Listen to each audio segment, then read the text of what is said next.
Not being a big John Huston fan, it took me a long while to watch his adaptation of Carson McCuller's Southern Gothic novel, Reflections in a Golden Eye, produced during a problematic period in his career.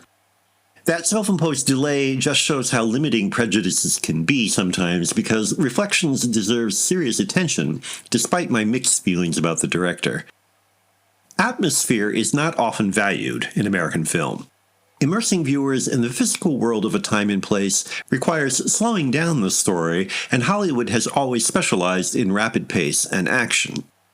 In adapting the overheated goings-on of a group of military men and their wives in McCuller's novel, Huston uncharacteristically concentrates first on atmosphere, effectively making it the story, with almost suffocatingly languorous results. What story there is deals with sex and the consequences of suppressing it. Marlon Brando stars as Major Penderton, a closeted military instructor at an army base in the South in the 1950s. His wife, Leonora, Elizabeth Taylor, is having an affair with his best friend, Lieutenant Colonel Langdon, Brian Keith, whose wife, Allison, Julie Harris, is a self-destructive neurotic given to paranoid fantasy. Penderton lusts after Private Williams, Robert Forster, Leonora's favorite groom, but this being the military, any relationship between them is literally a dead end. Brando never condescends to Penderton, even though he probably disliked or at best pitied him. He nonetheless feels miscast, never fully connecting with the character. Penderton is all repression. Brando was all expression.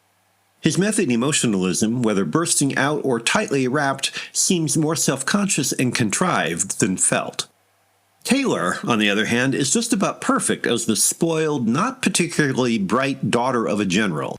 She is shallow, crude, and deceitful, but also the only character in the story to act on her desires, and thus refreshingly sane. Harris fills her stock role competently, while Keith mumbles his way through another of his familiar, regular guy characterizations. Williams/Forster is a walking question mark with kinks. From the golden-hued Panavision cinematography to the barely contained eroticism of which you see little, the viewer is immersed in an emotional quagmire. You feel the heat, smell the sweat, and reel with the characters in their drunken excesses. Only Allison knows what is really going on, but because of her own instability, her warnings are treated as hallucination.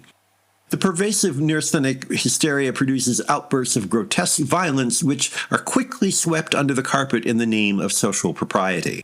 Reflections is a melodrama, so the emotional extremes produced by such clamping down are expected.